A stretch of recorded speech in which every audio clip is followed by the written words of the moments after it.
Hello everyone and a warm welcome to my subscribers. Today I will share with you my current top 5 favourite websites that I'm using at the moment in my research. So let's go. Okay, we're going to start off at number 5. Number 5 of the websites I'm using right now, my favourite, is Family Search. I use Family Search for searching countries, mainly in Europe. I don't personally have a tree on Family Search as it's a worldwide tree and anybody can change things, which I don't like. But I do search on here for some records. If you log on and then you go to search, it takes you to this page, or you can go to records, images, family tree, genealogies, catalogue, books, research wikis, or cemeteries. I mainly use records and catalogue and research wiki. So we'll go to records, which I'm in. And then you just put your person's name, first name, last name, the place and the year. Or if you want to search a collection, you go down the bottom here and put a collection, or browse all collections, or browse places. If you go up to wiki, you can search by country. So if you click on Europe, it gives you a list of all the countries. Say we want the Netherlands, so we click on the Netherlands and then it gives you all these here, or Australia gives you all these. It's actually mainly Pacific, not just Australia. So we got American Samoa, Australia. You can click on the states, say Queensland, and it gives you a list of things that you can search. If you will go on to census, and it tells you what census is available. Electoral rolls, Queensland, directories, musters, taxation records, convents, lists, and so on. So we'll also go to newspapers, see what they've got in newspapers. Queensland newspapers, Australian newspapers, and also tells you here if you have to pay for it. Also church records. It tells you what's available and tells you where to look for them, which is quite good as well. Number 4 of my top 5 is MyHeritage. Now I have a tree on this website, and also have my DNA with MyHeritage. If I search on MyHeritage, I mainly do overseas as well, as I find they have more overseas records, and I like using the photo aspect also on this site, also the one on Ancestry. You can't search for a specific country, it gives you the whole lot, which I find a bit annoying. So we'll go to research and I'll show you what you find. So we'll go up to the top where it says research, and you can put a name. You put the birth year, and you can put a place, and you go search. So it gives you a list of trees, and it gives you some records. If they've got the record, it'll have a little picture at the side. So I want to show you the birth. So you get birth, and here's a death. So we'll look at that one. It doesn't have the actual record itself, it has the index, but it gives you the volume number and the page So you could go to the records office itself and look it up, and you can order it by this here. And you go, if you want to save it onto the tree, you just go save tree. So that's my number 4.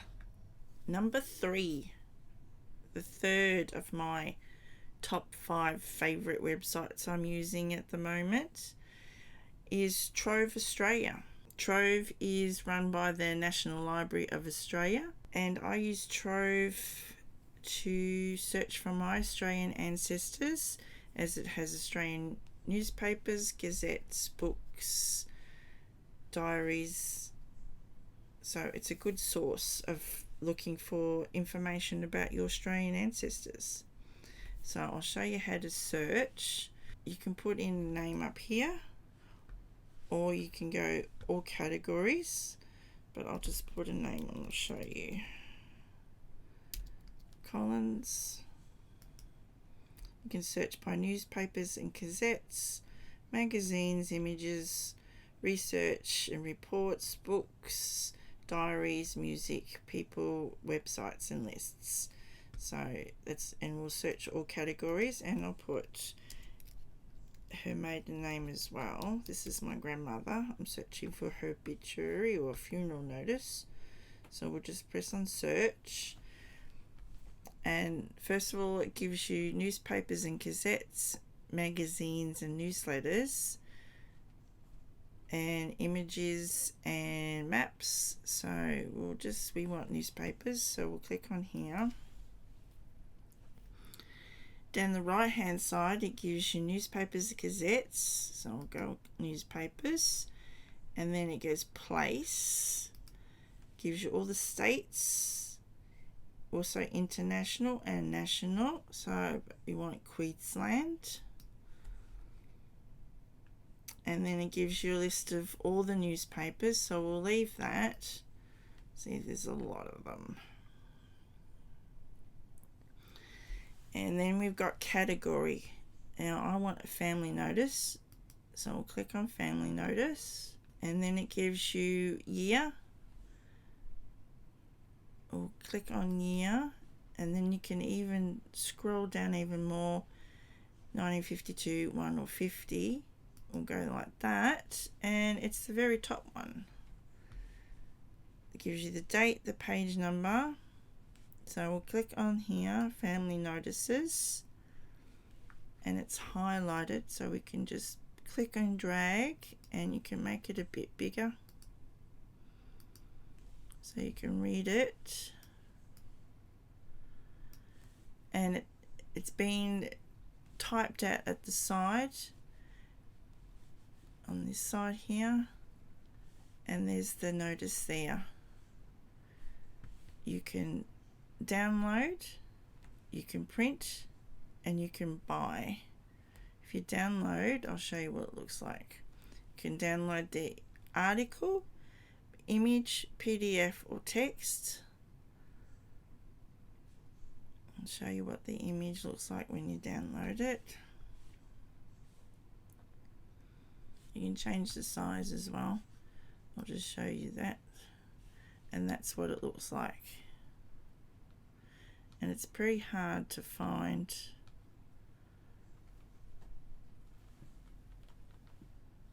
I don't like doing it that way, but I thought I'd show you. We'll go back here, and you can change the size if you want to. Close, and you can also just do the text, and that's what it looks like if you do the text. I tend to just do screenshots. So I just screenshot it like that, and then I just get what I want. But you can buy it,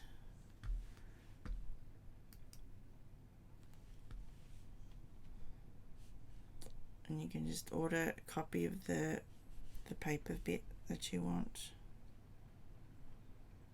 and that's how you use it. My number 2 is Find My Past.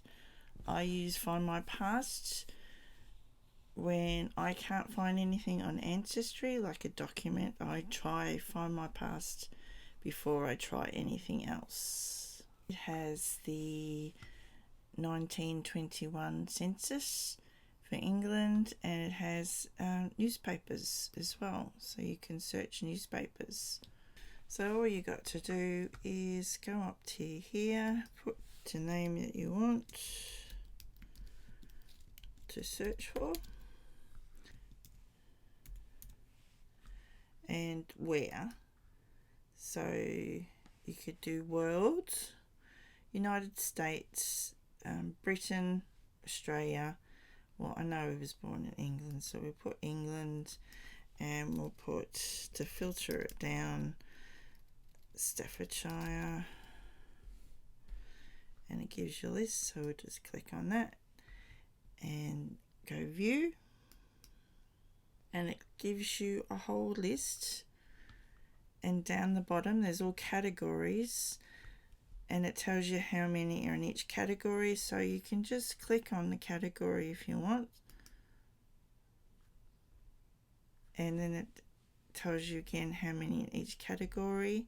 So we'll go birth, and there's 2, and if it's got a tick, that means you've seen it before. And we'll go back off births, and we'll go burials. See, this one I've looked at before, so we can just view it, and that's what it looks like. And you can copy it to the clipboard so you can paste it somewhere. Also gives you recommendations down the bottom, census records and marriage records. And if you want to view the original record, it's only the index, but you could use this to order the certificate itself. So we'll go back, and also gives you hints of newspapers down the bottom, but if you want to search newspapers, you can go up the top and search newspapers, and you put in who you're looking for.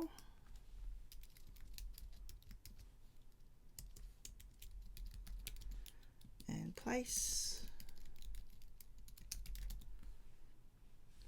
search, and you can add more filters, county, Staffordshire, and Stoke.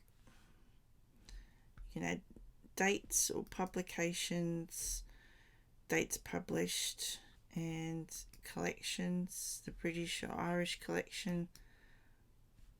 And there's only one article, but that's not the right Elijah anyway. And that's how I use the Find My Past, my number 2. And of course, my number 1 is Ancestry. I have everything on Ancestry. I have my tree, I do my DNA, I do a lot of things on Ancestry, and I think we all know how Ancestry works. But we go up to search, and you can search all records.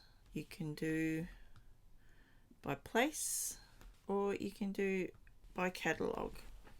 I happen to really like Ancestry, so that's why I do nearly all my stuff on Ancestry.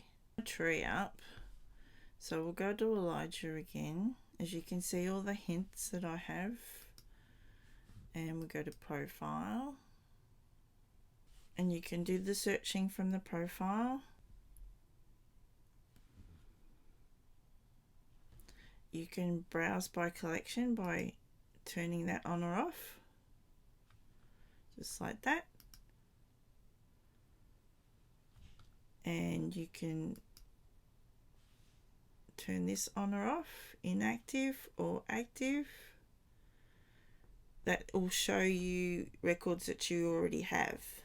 You can also narrow your searches by going down to the left hand side, censuses, births, deaths and marriages, military, family trees, or record location, or record date, or you can focus your collection, your searches, sorry, on place. So we'll go England, and you go apply. And these are all the records here that I already have in his tree. But if I've got that inactive, it'll show them again in the search. Save to tree, and it tells me this one I looked at it 2 months ago. Now if you wanted to look at one, you just click on it, open it up,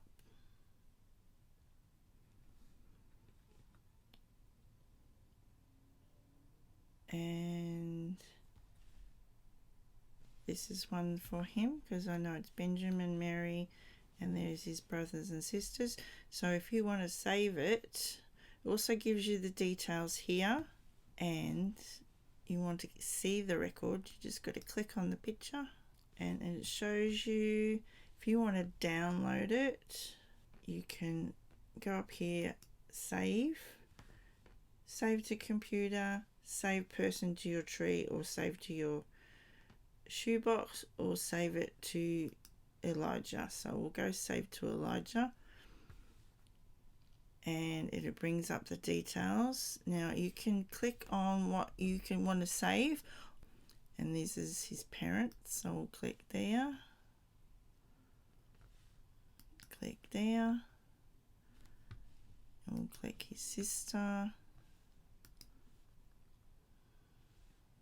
his brothers, and then you just go save to tree, and there you have it. It's saved to the tree. So that was my last one, my number 1, Ancestry. While some of them might involve a significant cost, remember that you don't have to address everything at once. Take notes on what you need to research and tackle one task each month. You can do this by getting monthly subscriptions or trials. Also keep in mind that Family Search and Trove are free resources. If you have any suggestions on websites that you might like others to know about, please share with everyone. Just leave a comment below. For more helpful tips, feel free to watch the link videos or explore details provided in the description below. Until next time, happy researching. Goodbye.